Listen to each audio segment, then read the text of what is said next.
Now, before I go on to the conditional, I will do the imparfait, the continuous past, because if you learn those before you learn the conditional, which is what most French teachers do, the conditional tends to be a whole lot easier for you. Because the conditional is basically like both of those merging together. I'll discuss that later on. Anyway, so the imparfait, like I think I mentioned before, is the continuous past. So that is, unlike the passive composer, which is referring to something that was instantaneous.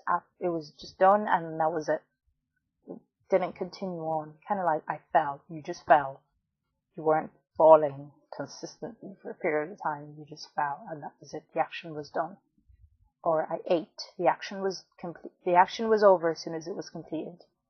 But imparfait refers to like actions that continued indefinitely in the past.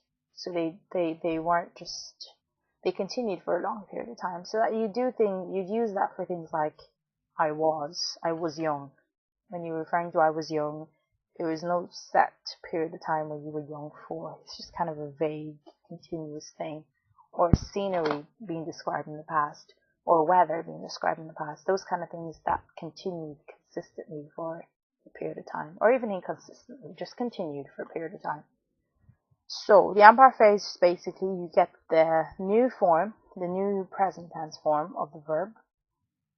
You take off your ONS and then you add your endings, which are AIS, AIS, AIT, AIT, IONS, IEZ, AIENT, AIENT. So using aller, for example, your verb, your new form of that is nous allons. So you have your ALL-ONS. So you remove your ONS, so you left your ALL as your stem, and you add your appropriate endings. So I went, I used to go is the way you'd say that in English. The imparfait, that's the way you'd say that. So you're saying j'allais, J apostrophe indicating your je, obviously. And then you have ALL-AIS. J'allais. And that's your imparfait. There's not really any trick to it. Handy thing about this tense is that there is no regular form of it, really, because across the board they all obey the rule.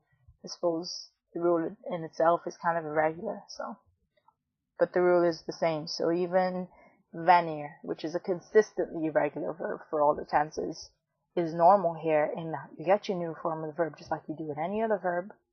You get your new form, venant, and then you take off the ONS like you do with all the other verbs that you deal with, and you add your AIS. So I used to come. Je venais.